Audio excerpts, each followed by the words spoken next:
Gentlewoman from Florida.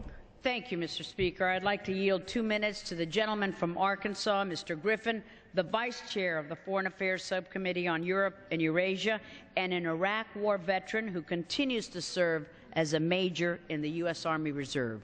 Gentleman from Arkansas is recognized for 2 minutes. Thank you, Mr. Speaker. I rise today in opposition to H-Conres 28 because it would undermine our national security and our ability to keep us safe right here at home. I understand that many Americans are frustrated with the length of this war.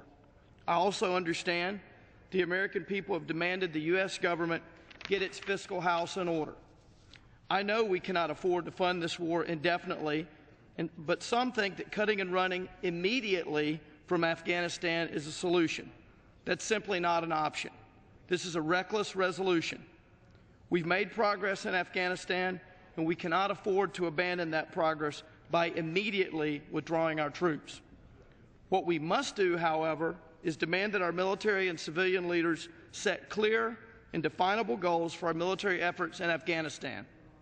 We also must listen to our military commanders who are there on the ground, day in and day out. General Petraeus has testified to our military's substantial progress in impeding the Taliban's influence and increasing the number of Afghan security forces.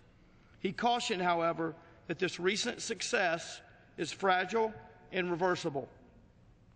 We must allow our troops to remain in Afghanistan to defeat the Taliban and al-Qaeda so that we can keep Americans safe here.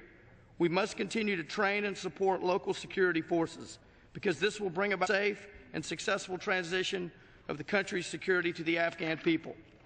To withdraw now, to withdraw immediately, would be to forfeit that progress and allow the Taliban and other extremists to regain their footing in Afghanistan.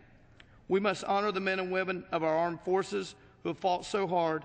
We must honor the men and women of the international armed forces who have fought so hard, and honor the men and women of the Afghan forces who have fought hard to defend their own country. They have sacrificed so much. We cannot abandon them now. Most importantly, it is not in our national interest to do so. Thank you, and I yield back the balance of my time. Gentleman yields back.